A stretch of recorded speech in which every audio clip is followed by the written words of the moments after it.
Bon, bah, comme tu as pu le remarquer, je présume quand même, et ben aujourd'hui on va parler du protoxyde d'azote. Eh oui. Donc c'est la société Dams Garage qui nous a offert le kit protoxyde d'azote Nitrous Express pour le projet BMW Most Wanted. Évidemment, dans Need for Speed, le kit nitro, on va dire ça comme ça, hein, pour les jeux vidéo, le kit nitro est sur tous les véhicules et forcément c'est le truc que tu achètes tout de suite parce que bah, un petit coup de boost de temps en temps, ça fait pas de mal, on va dire ça comme ça. Donc nous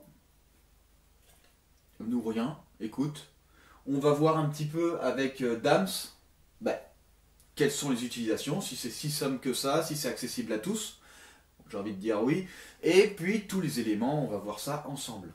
Donc là, tu vois, t'es arrivé et tu m'as ramené le matos de Dams. Voilà. Le truc qu'on voit qu'en Amérique ou dans les jeux vidéo ou bah, dans Need for Speed. Fast and Furious. C'est sûr qu'on le voit souvent dans les jeux vidéo, à la télé, les films. Maintenant c'est en réel, donc c'est possible. Je me suis efforcé de trouver le matériel et de le revendre. Donc du coup, j'ai le plaisir de t'amener ça pour ton projet. Ouais, franchement, quand tu m'as contacté et tout, parce que moi j'avais dit en vidéo que j'avais besoin d'un kit NOS, parce que forcément, vu que je fais la réplique Most Wanted, oui. Bah, ce serait dommage quand même d'avoir la voiture du jeu sans avoir l'option impossible à éviter du jeu dans cette voiture. C'était pas possible de pas l'avoir. Donc je voulais absolument l'avoir et là t'es arrivé. Et puis tu m'as dit, bah écoute, je te l'offre. Et ben oui, donc presque... ça me fait un petit peu de pub, faut pas se mentir. Mais voilà, ça me fait plaisir de participer à ton projet. Et j'espère qu'on va pouvoir expliquer un peu plus en profondeur, surtout parce qu'il y a beaucoup de fausses idées reçues sur ce produit. Ouais, bah bien sûr, déjà rien que dans la scène de Fast and Furious où il tire sur la voiture, où elle explose et tout. Bon, c'est peut-être un peu vrai, mais c'est un comburant, le protoxyde. Donc forcément, bah, il faut un combustible pour que ça explose. Au final, c'est pas si dangereux que ça, quoi. Non, c'est pas dangereux. De toute façon, c'est marqué sur les bouteilles, hein, c'est marqué non inflammable gaz. C'est un comburant, comme tu dis, ça aide, mais ça ne brûle pas. Ça aide à la combustion. Voilà. Ce qui fait que on peut développer énormément de puissance, évidemment en rajoutant, comme on va voir tout à l'heure, comme tu m'as expliqué, parce que tu m'as fourni du coup un kit où derrière, on prend aucun risque, on n'envoie pas direct le protoxyde qui pourrait détériorer le moteur, mais en fait on envoie avec le mélange déjà fait dans le moteur. C'est ça, c'est un kit de base, disons, c'est un kit avec un système wet, c'est-à-dire que en effet tu as l'essence et le protoxyde d'azote. C'est un peu plus sécure, ça fait moins peur. Aux États-Unis, ils sont à sec. Ouais, c'est ça, c'est le système sec. Et bon, là, c'est gros matériel, grosse puissance. Il y a tout qui suit et les mecs savent ce qu'ils font. Là, on peut commencer à aborder certaines puissances. Le kit que je t'ai amené, il propose, c'est inclus dans le kit, via des gicleurs, comme sur les mobilettes, comme sur les carburateurs. En fait, on choisit en fonction de la demande qu'on a besoin. C'est ça. Quoi. Il y a des numéros, il y a un tableau. Et donc, du coup, on suit le tableau tout bêtement. Là, il y a 3 jeux. Avec ce kit-là, il y a première puissance 35 chevaux, 50 chevaux ou 75 chevaux, c'est au choix. Ouais. Et puis nous, par contre, on est parti sur du 150 chevaux. Voilà, c'est quand même mieux pour que derrière, sur la courbe, je pense qu'on va essayer de faire ça. On va essayer d'avoir une courbe normale, avec le turbo qui se lance, mais c'est quand même assez lourd, ça va être tard. Et on essaiera d'envoyer le protoxyde d'azote avant, parce que il va fournir beaucoup de puissance. Les turbines vont tourner beaucoup plus vite et le turbo va se lancer beaucoup plus tôt. C'est pour ça qu'en drag, de toute façon, ils le lancent dès le début. Ils arrivent, paf, ils tournent alors, soit ils en rajoutent une fois qu'ils sont lancés, sinon ils tournent, en général, le moteur tourne en permanence avec du protoxyde d'azote, avec une courbe de progression. De progression, soit gestion avec la carto, soit avec des boîtiers additionnels qui viennent se greffer sur le kit. Ouais, ok. Du coup, c'est pas mal. Par contre, 400 mètres, c'est 10 secondes. Donc forcément, après, il doit y avoir sûrement une limite d'utilisation constante. Parce que le gaz est très froid. Parce que la bouteille, en fonction de sa température, le gaz, il va plus ou moins bien arriver. Est-ce qu'il y a des choses auxquelles il faut faire attention, entre parenthèses, pour que le gaz arrive bien? Alors oui, c'est 10 secondes, donc c'est du produit drag. C'est des produits pour faire de la ligne droite. Et en général, au bout de 10 secondes, on est au bout. Donc c'est pour ça que c'est préconisé le constructeur, pas plus de 10 secondes. Ouais, voilà. Mais par contre, après, la bouteille, elle est pas vide. C'est 10 secondes, mais la bouteille, elle est encore utilisable. C'est ça, on peut faire plusieurs courses. Alors toujours pareil, ça dépend en fonction de la puissance du système. Mais sur un kit de base, on peut arriver facilement à faire 4, 5, 6, 7 Ouais. peut-être jusqu'à 10 runs en Ouais. fonction de la puissance demandée par le kit. Voilà, Pour et le surtout en fonction de la taille de la bouteille. Aussi, il y a plusieurs formats. Parce que là, tu m'as ramené une bouteille de 10. Alors, on avait vu, c'était surtout par rapport au poids. Parce que moi, j'ai besoin d'être le plus léger Oui. possible, mais je veux quand même avoir le petit coup de boost. Et du coup, on était parti sur une bouteille de 10 plutôt qu'une 15, qui a forcément beaucoup plus de contenance, mais bah, c'est beaucoup plus lourd. C'est ça. La bouteille de 10, c'est, on va dire que c'est le standard pour les voitures. Après, bon, il y a la bouteille de 15. Plus de poids, c'est surtout de l'autonomie. Après, ça change pas les puissances, c'est un réservoir additionnel. D'accord.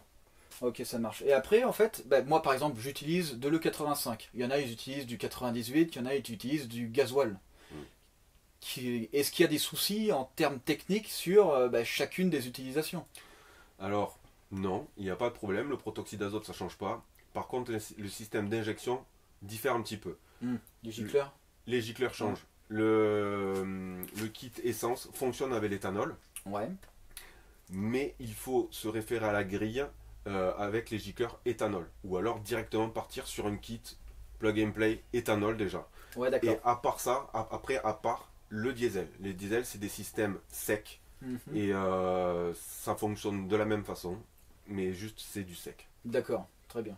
Ah, et c'est du sec, donc ça veut dire Y a qu'on peut pas pas faire le d'essence. mélange. Il n'y Bah a ouais, pas de mélange. parce que vu que c'est de l'injection directe, Voilà. on peut pas tricher quoi. Donc là, il C'est va ça. falloir une gestion qui prenne en compte directement quand on appuie sur le NOS, bah, une nouvelle carte au final, pour venir compenser le rapport stoichiométrique. Voilà. Donc ouais, c'est vrai que c'est quand même pas mal. Hein. Franchement, ce genre de truc, je pensais pas qu'un jour j'en aurais entre les mains. Si tu regardes ça dans les films, tu regardes ça dans les jeux. Et ben c'est bon, Donc à ça un fait. moment donné, ouais, à un moment donné, c'est quand même pas mal.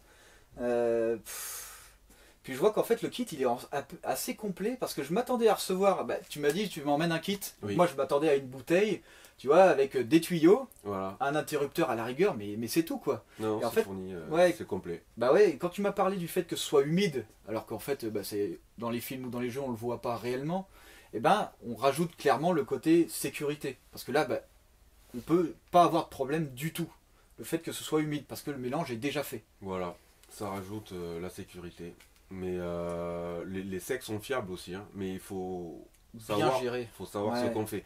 Même avec le système de base, il faut comprendre un minimum. Il y a l'instruction. Savoir comment ça marche pour pas casser son moteur tout simplement. Parce que c'est papillon grand ouvert, bien entendu. Ah oui, bah ça c'est important, ouais. Pas de sous-régime. Parce que ça, moi, ce que je voulais faire de base, c'était bah, le balancer, mais pas forcément papillon à fond. Mais il peut y avoir des soucis du coup. Il y a l'instruction, tout est noté. Il n'y a pas d'erreur à faire normalement. Oh, Après, il faut être outillé un minimum. ouais, Mais mais sans plus quoi. non, il y a le kit, il y a une pince, une clé à molette. Ouais. Et normalement, clé à molette. Et après, si pour le support, Ouais, il et faut faire pour- 4 trous. Et pour les solénoïdes, il faut faire 4 trous. Et Ouais, c'est ça. Et puis après, les fils électriques, il n'y a que 2-3 fils parce qu'il y a une solénoïde, un interrupteur et un plus et un moins. c'est ça. Tout simplement. Ouais, donc du coup, au final, bah, c'est très simple. Hein. C'est sûr, à sec, je pense pas que je tenterai le coup parce que bah, tu te trompes. Tu peux griller ton moteur, clairement. C'est sanction directe. C'est Mais, sanction directe. Alors que là, c'est sûr, on n'aura aucune sanction. Tant que la pompe, évidemment, à essence tourne. bien Ça, entendu. c'est sûr. Après, les puissances sont beaucoup plus élevées avec les systèmes secs quand même. Hein. Ouais. Là, on plafonne à 250, 300 avec un kit humide. Et les kits secs, par contre, ça commence à partir de 150. Jusqu'à quoi, 400-500? Après, c'est l'épaisseur du porte-monnaie qui met la limite. Ouais, du coup, on voit souvent, tu sais, dans les films, bah, la bouteille, elle est à plat, ou la bouteille, je pense qu'il y a une position bien spécifique, parce que c'est quand même un liquide dedans, et bah, il faut pas aller chercher l'air, d'après ce que j'ai compris, il faut que le liquide sorte, pour que lui, bah, il puisse procurer de la pression en sortant du gaz. En se détendant. Alors, oui, grosse erreur dans tous les films, les jeux vidéo. C'est du style, j'ai envie de dire. Ouais, Les bouteilles, elles sont en biais, posées un petit peu en diagonale sur la plage arrière. ça c'est dans le réel, ça.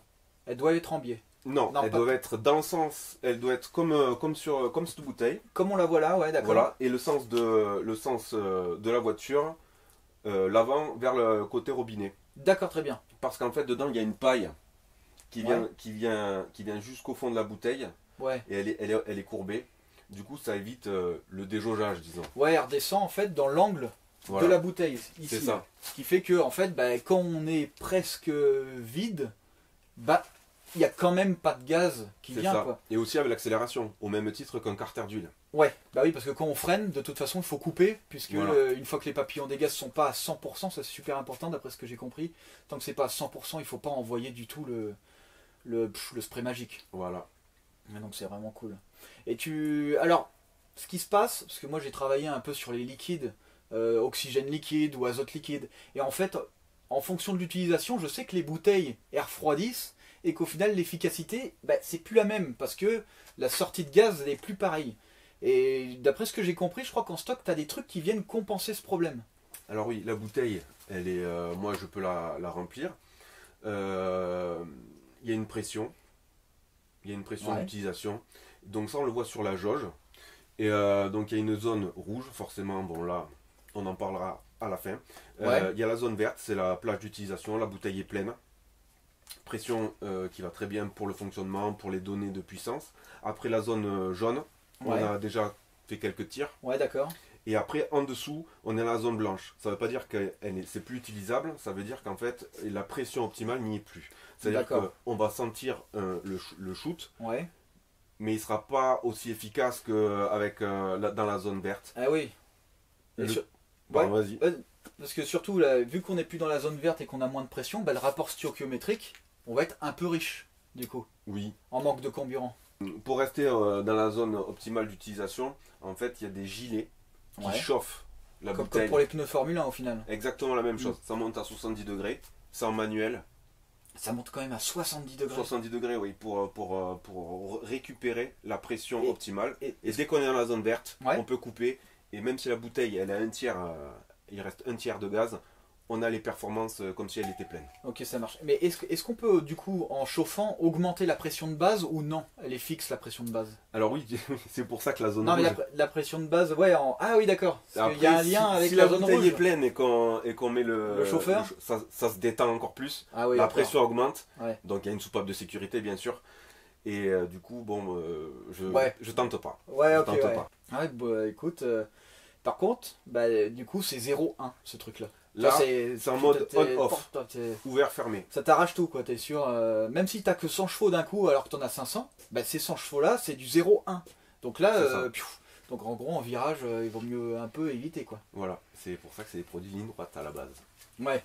Ouais, du coup, je crois que la réglementation en drift aussi l'autorise, mais bon, après... tout dépend. Bah, après, en glisse, au final, on n'est pas à haute vitesse. En glisse, parce que c'est ce qu'on cherche. Ouais, du coup, ouais. Le côté on-off. Et puis surtout en glisse, bah, on va avoir du jet latéraux parce que tu me disais que la bouteille, il fallait la mettre d'un certain sens. Mais bon, en glisse, ça va encore puisque c'est à faible vitesse. Du coup, il va pas trop y avoir d'impact, je pense, sur le positionnement de la bouteille par rapport à comment elle est censée être. Mais du coup, vaut mieux quand même qu'elle soit le plus pleine possible quand tu commences ton run, quoi. Oui, c'est sûr. Après, ça n'empêche pas le bon fonctionnement, même si à la moitié, sur un kit de base, on est quand même large. Ouais. On n'est pas sur du top fuel là. Ouais. Donc du coup c'est pas pareil. Ouais. En fait c'est marrant parce que tu vois, par exemple dans Fast and Furious 2, Too Fast to Furious, t'as Brian, il arrive et en fait il vient, tu sais, gicler sur les bords là, c'est purge. Alors le kit purge, je vais pas plus t'en amener la prochaine fois peut-être. Ouais. Alors c'est typiquement un produit drag. C'est pour au démarrage chasser l'air du système. Ouais. Donc on enclenche tout le système, on appuie sur la purge pour évacuer l'air du réseau. Comme ça, tout arrive tout de suite. Comme ça, on est 100% protoxyde d'azote sur le réseau protoxyde d'azote. Ouais. Et quand le run est terminé, on ferme la bouteille, on repurge, et du coup, ça évacue la pression et le protoxyde d'azote du réseau. Ok, voilà. Ça marche. Ça sert qu'à ça. Après, comme tu dis dans Fast and Furious, c'est pour le style, c'est pour l'ambiance. Plus pour le style. Voilà. Ouais. Et aussi, il faut pas oublier, ça sort très froid. Donc ce qu'on voit dans le film, faut pas être trop près. Si on est à côté, il faut pas être en short. Faut pas être trop longtemps trop près. Ça brûle. Ouais, bah ouais, forcément. Et du coup, ça sert pas qu'à ça. Le protoxyde, d'accord, c'est un comburant, mais tu me disais là, parce qu'évidemment on en a parlé avant tout ça, que en fait on pouvait refroidir nos intercooleurs, on pouvait refroidir pas mal de trucs avec ça. Oui. Même si c'est un gaz qui est prévu normalement pour la performance en soi, en fait en réduisant les températures du collecteur, au final, on vient augmenter la densité de l'air dans l'admission et on vient balancer à mort, quoi. On récupère un peu ce qui était perdu ou pas assez optimisé. Ouais. Là ça envoie un spray, ça sort, je sais plus exactement. Je crois que c'est moins 60, je crois. Je sais plus, mais à peu de choses près. ça givre. Bah, de toute façon, oui, ça givre très efficace. d'office. De toute façon, on va voir ça. On va voir ça tout à l'heure. On le verra.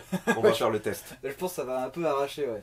Par contre, là, la durée de la bouteille, bon, c'est plus la même, quoi. Oui, c'est plus la même. Là, ça part assez rapidement, ouais. Ouais. C'est pour ça que quand il y a une installation moteur et une installation purge, le complet, disons, plus intercouleur, le purge, on peut le contrôler, mais l'intercouleur, pareil, il y a une utilisation, c'est pas plus de. C'est donné 20 secondes maxi d'utilisation avec le constructeur. Mais déjà, avec 10 secondes, on peut tomber 10 degrés. Ouais, bah oui, forcément. Donc ouais, là, les bouteilles de 15 ou de 12, ou alors de 10, c'est limite. la 10, ouais, ça commence à être un peu juste. C'est pour ça qu'après, on voit sur internet, on voit des systèmes avec double bouteille. Ouais, bah voilà. Double bouteille, ouais. Soit forcément. Une bouteille dédiée pour l'intercouleur, soit les deux bouteilles sur le réseau. Ouais, d'accord. C'est un peu à la carte. Ouais, d'accord. Bon, bah, c'est pas mal, hein.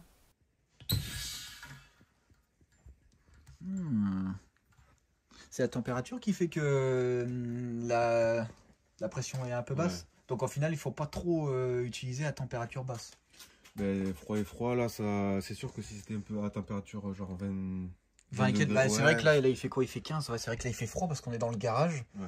Donc ça, ce sont des systèmes, bah, comme on avait dit, hein, il faut la couverture chauffante, quoi. Voilà. Mais quand on est très très froid. Là, je l'ai rechargé, il faisait 20 et on était dans la zone verte. Là. On était bien. Ouais, ok, ça marche. Ce qu'il y a, c'est qu'en ce moment, il fait un peu froid. Là, il fait froid, ouais. Ouais, donc au final, si on veut s'en servir sur les dragues en hiver, le mieux, c'est quand même d'avoir la couverture, quoi. C'est ça. Pour avoir l'optimal. Oui. C'est quand même mieux. Donc là, ouais, là, comme on avait parlé tout à l'heure, c'est le système intercouleur. Donc, c'est pour refroidir l'échangeur de turbo. Et donc, il se fixe simplement avec soit des serflex, soit avec des... C'est fourni avec des serflex. Moi, je l'ai attaché avec un câble pour l'utilisation pour que c'est un peu plus costaud. Ouais, d'accord. Voilà. Parce que là, c'est ton truc de présentation. Au Exactement, c'est la présentation. Parce que là, tu vois, c'est marrant, mais ça ressemble beaucoup à ce qu'on voit sur la GTR 34 de Brian O'Connor. Surtout qu'il y a... Je crois que c'est exactement le même kit au final. Hein. Je pense aussi que c'est le même kit. Je pense, hein, parce que sur la voiture, on le voit. On va peut-être regarder en détail. On voit que il y a des petits trous qui sont tout le long. Il n'y en a pas dans les angles. Enfin, dans les angles. Dans les arrondis. Dans les arrondis, il n'y en a pas. Donc, sur tous les intercouleurs, en général, ça passe. Ça passe même sur les Subaru. Ouais. Ça dépasse à peine, mais comme dans l'arrondi, il n'y a pas de trou pour refroidir, ça passe nickel. Après, il y a d'autres modèles avec des cercles plus petits. Ouais, donc il y a plusieurs modèles quand même. Voilà, il y a 2 ou 3 modèles. Là, c'est le classique. Et donc, on va peut-être l'essayer.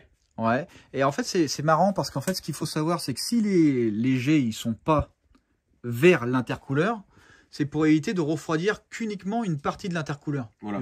La pulvérisation se fait jusqu'à la moitié. Et en fait, avec le mouvement de la voiture, ouais, de l'air plaqué. Donc, c'est pour optimiser le. Ouais, tout à fait. Parce qu'en gros, ça irait là, ça refroidirait que 2 barrettes. C'est ça. Ce serait pas intéressant. Là, tout l'intérieur, il est refroidi.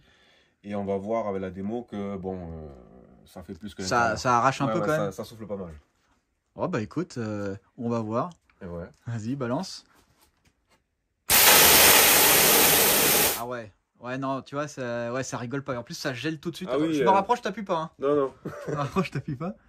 Ouais, on voit que ça gèle. Vas-y, renvoie. Ouais. Ouais, là, ça rigole pas. Alors, par contre, il va peut-être pas falloir rester là, vu qu'on a tout envahi. Oui, c'est pas très bon pour la santé, quand même.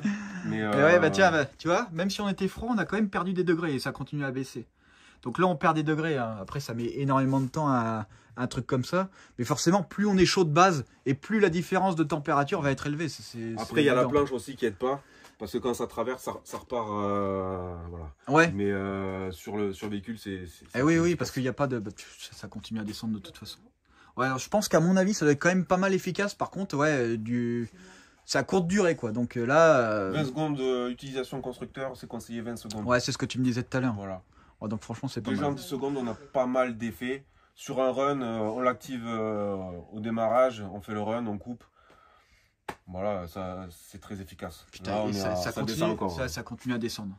Ça continue. Non, franchement, ouais, c'est vraiment un super truc. Hein. C'est vraiment un super truc. Faut se dire que tu balances quand même du carburant plutôt que dans le moteur là-dedans, mais quand t'as les deux, bah, t'as le double truc, hein, efficacité, ouais. la double efficacité.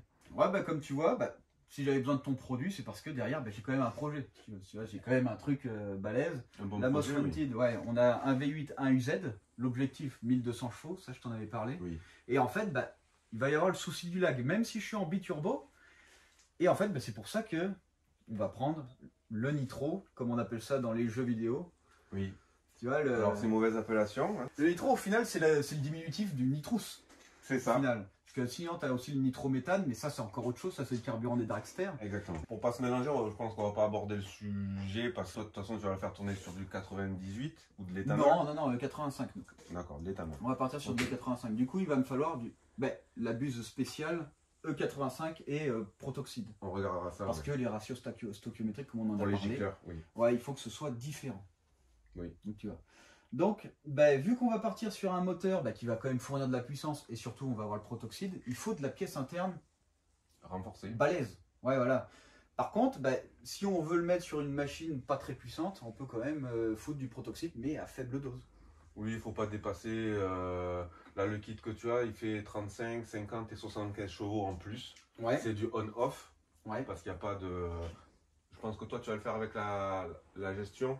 Non, nous, on va vraiment prendre le kit humide comme tu m'as fourni, Oui. et comme ça, en fait, on a un ratio stoichiométrique parfait. D'accord. Et d'ailleurs, on va prendre la buse spéciale conçue pour E85 et protoxyde. Du coup, la question importante, parce que forcément c'est cool, on va installer ça, mais où est-ce qu'on l'installe? Tu vois, parce que tu peux pas être trop proche des cylindres pour éviter les chocs thermiques. Si tu es trop loin, pareil, il y a peut-être des soucis, il y a peut-être des spécificités.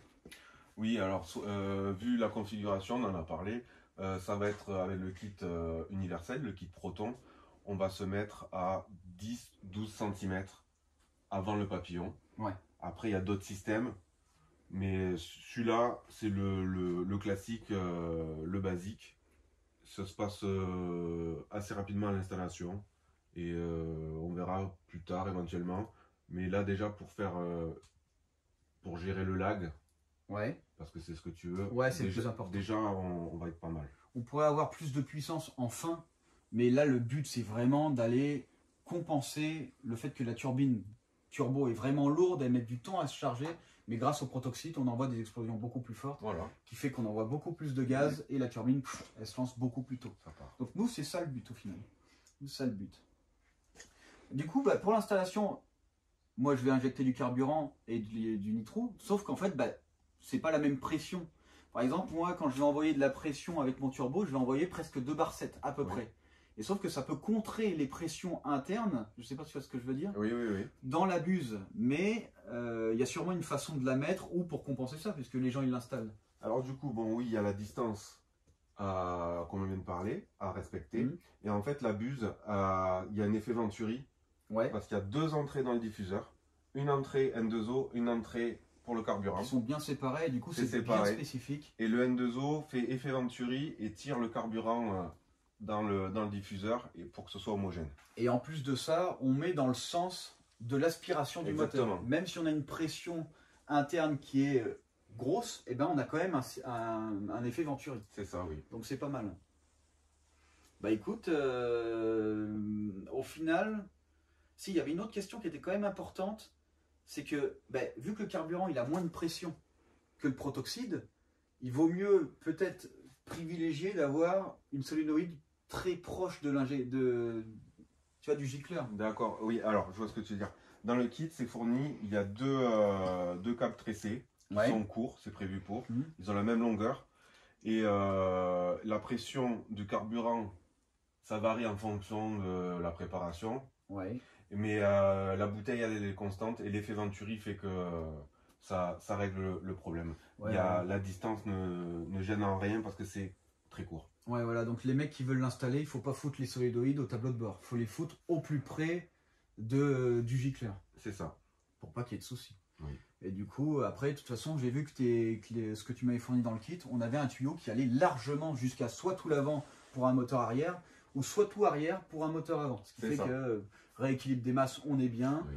Et puis, bah, c'est prévu pour, quoi. C'est super bien fait. C'est ça, oui. Tout est prévu dans le kit. Donc, c'est pas mal. Ensuite, on a l'interrupteur. Tu m'en avais parlé. On en a peut-être pas parlé tout à l'heure, mais un spécial pour la pédale et un spécial pour le volant, comme dans les Need for Speed ou voilà. quand dans Fast and Furious. Après, c'est au bon vouloir.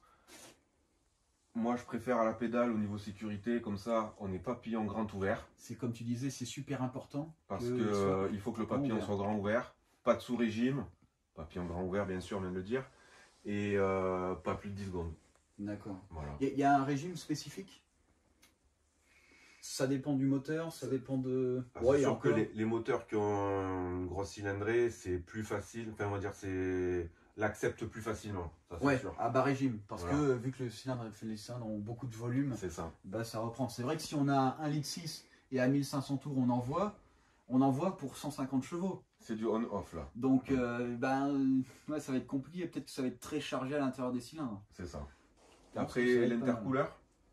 Ouais. Parce qu'on l'a vu. Ouais, ça, on en a parlé, mais entre nous. Oui. Pas devant.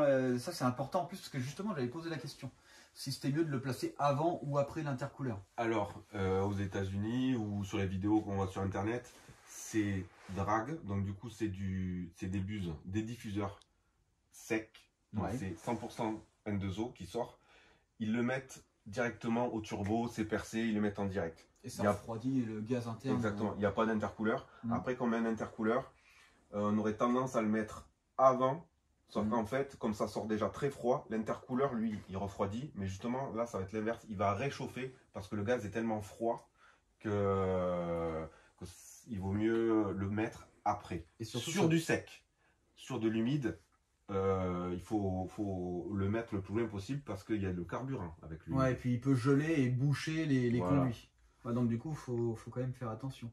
Mais au final, si on l'installe bien, il n'y a aucun risque au final. Tout est marqué dans la notice. Tout est marqué, tout est et bien après, fait. si tu as un souci, Instagram, je peux répondre à tes questions. Mais la notice est très bien faite. Ouais, donc au final, pour toi, n'importe quel moteur peut le prendre.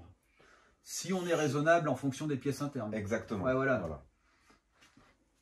Bon, bah écoute, je pense qu'on n'est pas trop mal. Donc pour celui-là, on va partir sur le côté sécurité avec une version humide. Parce que la version sec, il faut directement relier la gestion au bouton pour que la gestion sache à quel moment on injecte. Exactement. Et pour que le ratio stoichiométrique ne soit pas trop pauvre. Oui. Parce qu'au final, on va venir jouer sur la pauvreté ou la richesse. Vu que c'est un comburant, c'est comme si on envoyait de l'oxygène directement. C'est un peu ça, oui. Parce que dans l'air, on a quoi? On a 21% d'oxygène. Oui. Et le moteur, du coup, il aspire 21%. Mais si là, quand on envoie, c'est du 100%. C'est du 100% de comburant. Donc là, il faut compenser immédiatement. Sinon, on peut tout flinguer, quoi. Oui. En général, les kits secs dégagent plus de chevaux que les humides. On peut arriver avec les humides à 250, 300, 350. On peut toujours plus. Mais il vaut mieux partir après sur une autre config et sur du sec. Ouais. Mais le sec, des secs qui ont 50 chevaux, ça commence surtout à partir de 200 et après il n'y a pas de limite. Après sur les diesels, c'est pas le cas là, mais sur les diesels on arrive à faire sur le kit qui ressemble au tien, mais pour diesel, 50, 150, 250. Mais bon, c'est du diesel, c'est un autre univers. Le principe est le même, mais c'est du diesel. Ouais, donc on est d'accord que c'est pas vraiment une légende au final, quand tu appuies sur le bouton, ça part. On est d'accord. Là c'est on-off. Tu sais qu'en drag street illégal, enfin illégal en Amérique, bon voilà c'est encore autre chose. Oui. Leur V8 Atmo à l'ancienne de 200 chevaux d'origine, ils balancent du 300 ou du 400 chevaux en plus. On peut doubler des facilement. 200, des 200 et au-delà. Par contre, bon bah c'est quand même un peu risqué sur des moteurs un peu stock quoi. Il faut savoir ce qu'on fait. On peut le mettre sur tous les moteurs, comme tu as dit, mais on va pas mettre ça sur de la Twingo ou sur. Voilà. Ouais. C'est pas prévu pour. Faut moteur typé sport. Ouais, déjà de base. Bon, les diesels, je le redis juste rapidement, c'est des architectures assez solides quand même. Oui, bah c'est prévu. Mais c'est toujours pareil, il faut savoir ce qu'on fait. Les embrayages, il faut qu'ils suivent. Et oui, c'est le 0,1, l'embrayage il patine d'office. Même s'il est assez puissant pour la puissance, vu que c'est du 0,1. C'est ça. Ben, après, on peut avoir des boîtiers progressifs on règle pour tout ce qui est traction. Et ça aide grandement parce qu'il faut passer à la puissance, bien sûr. Ouais. L'embrayage, c'est une chose, mais après, il faut que la voiture avance aussi.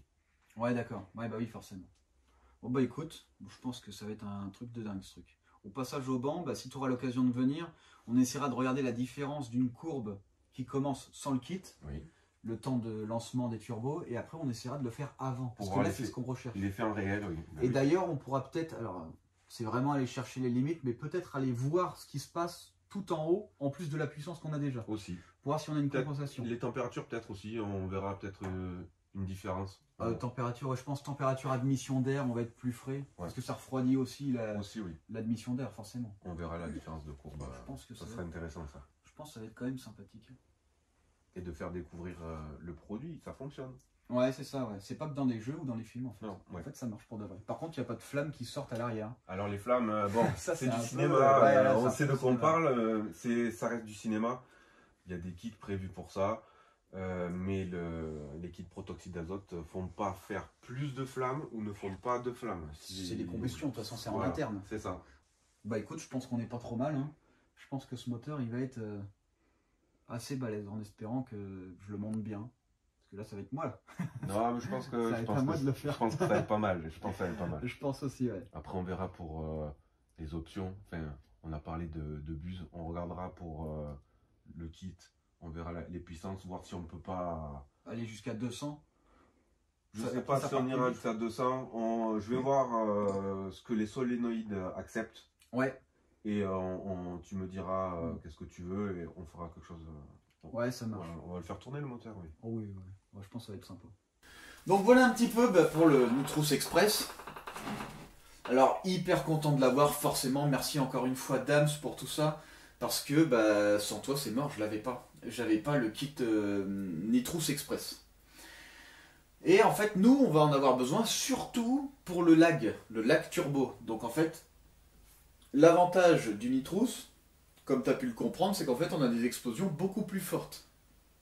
Plus on a des explosions fortes, plus on a des gaz d'échappement, on va dire, conséquents. Plus on a des gaz d'échappement conséquents, plus les turbines tournent vite. Donc en fait, le protoxyde d'azote, c'est aussi bien pour avoir de la puissance max que pour compenser le lag. Si tu veux, quand tu as un problème de lag, tu arrives, tu fais un coup de boost, ça lance directement les turbines. Ça évite de faire l'anti-lag, le système anti-lag qui envoie des explosions dans le collecteur, qui fait chauffer tes soupapes, qui détruit, qui détériore ton turbo, et même ta ligne d'échappement, il y en a, ils perdent quelques morceaux, quoi, si tu veux. Donc, c'est quand même mieux d'avoir un système comme ça, qui fait que c'est beaucoup plus sain pour les pièces moteurs internes, et surtout pour tout ce qui est turbo, collecteur et tout, que le système anti-lag, comme je te l'ai expliqué. Donc voilà, et puis en fait, nous, c'est principalement pour l'anti-lag qu'on va en avoir besoin. Si jamais on a un manque de puissance, normalement non, puisque j'ai commandé le bon turbo pour avoir nos 1200 chevaux, mais si on a un manque de puissance, on pourra toujours compter sur le Nitrous Express pour compenser le manque de puissance, si jamais c'est le cas. En tout cas, c'est sûr, sur le banc, on ira faire un tour avec, et je pense qu'on ne sera pas trop déçu du résultat. Alors comme je te l'ai dit, c'est surtout normalement pour avoir beaucoup de puissance, mais nous c'est surtout pour le lag. Voilà. Et surtout aussi parce que Need for Speed. Écoute, c'est comme ça. Bon comme tu as pu voir, au final c'est accessible à tous. C'est accessible à tous, c'est un kit complet où on peut directement l'installer sur le moteur. Et du coup t'as pas besoin d'autre chose. T'as pas besoin d'autre chose, par exemple, si tu avais besoin d'un kit turbo, ça peut remplacer un kit turbo. Alors oui, effectivement, le gros désavantage, c'est qu'il faut la gonfler, il faut la re-remplir à un certain moment, contrairement au turbo. Mais par contre, le coup de boost par rapport au turbo, il est bien plus conséquent. En drag, en Amérique, ils utilisent que ça. Hein. C'est le truc, tout le monde a ça, quoi. C'est le truc, c'est 0,1, t'appuies, c'est terminé. Hein. En général, ils ont des V8 Atmo qui sont pas très puissants, et hop, ils balancent du 400 chevaux de shoot, et terminé, hein, on a les 600-800 chevaux. Donc voilà, donc c'est pas trop mal à ce niveau-là. Après, l'Amérique, c'est encore un autre monde. Donc écoute, si jamais t'es intéressé, tu peux contacter Dams Garage, si tu veux une bouteille avec un kit complet. Comme ça, derrière, n'importe quel véhicule, paf, t'installes le kit, et hop, t'envoies la sauce, quoi. Bah, j'ai hâte d'essayer un peu pour voir ce que ça donne. Et surtout, on verra l'installation ensemble. Bah oui, effectivement, parce que là, bon, on en a parlé, mais niveau installation, moi je le ferai de toute façon, c'est très très simple. Il n'y a pas grand chose à installer. Donc forcément, nous, bah, on fera l'installation ensemble. Du coup, j'expliquerai un petit peu comment placer les choses, comment placer les éléments, où, etc. Enfin, il y a quand même des trucs à voir, mais au final, c'est d'une simplicité simple. Tout à fait. Exactement. Donc écoute, bah, je te remercie une fois de plus d'avoir été là, et puis bah, je te dis sûrement à la prochaine fois. La prochaine fois, je pense qu'on verra la sortie de la coque en fibre, des moules. Après, il y a aussi le moteur, j'ai déjà déposé les pièces internes. Enfin, j'avance, j'ai commandé ce qu'il fallait pour finir tout ce qui était châssis. On va faire l'association, enfin moi je vais faire l'association de la coque sur le châssis, donc là ça va être super chiant, je vais essayer de faire ça cette semaine ou la semaine prochaine. Et après ça, bah, fini la géométrie, et après, il restera encore l'installation des turbos, l'installation de l'échappement complet, on n'a fait que les collecteurs pour l'instant. Donc échappement complet sur mesure, plus admission complet sur mesure en biturbo, évidemment, avec une vanne de fermeture entre les deux turbos pour, bah, à bas régime on se sert du petit turbo, et à haut régime on se sert du grand turbo. Écoute, c'était super cool, et puis bah, je pense que je te dis... bah, à la prochaine fois.